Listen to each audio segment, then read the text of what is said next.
Stuck Rubber Baby grew out of my experience growing up in Alabama, in Birmingham, during the Civil Rights era, which had a huge impact on me, and it took a lot of years to both digest that and to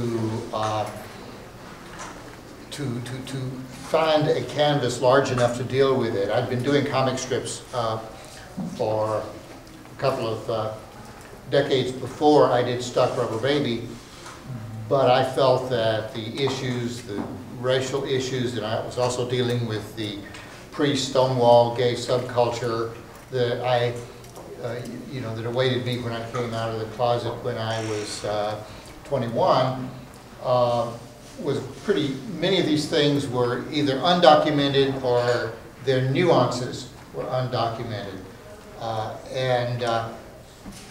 It was not something I could just sort of throw into a short comic strip and feel like I was doing justice to the subject matter.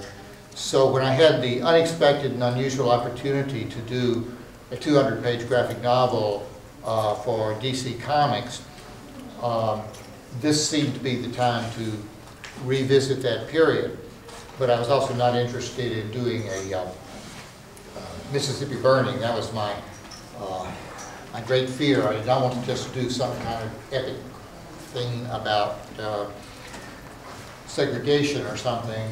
But I wanted to talk about the larger issues which had become of great concern to me during the Reagan era, when I felt America descended into a kind of orgy of selfishness and irresponsibility, which, interestingly, we seem to have returned to.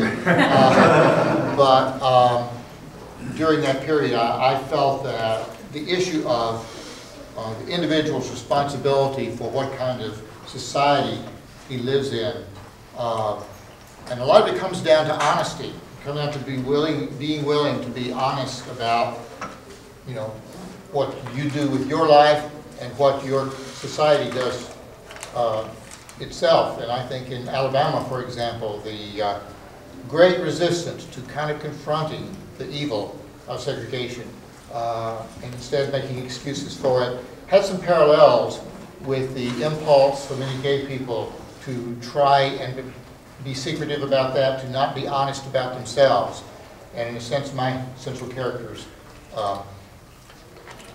discovery that there are consequences to dishonesty, paralleled, dovetailed with the issues of the consequences of the South's resistance to being honest during that period. So really it was about individual, not social issues for me.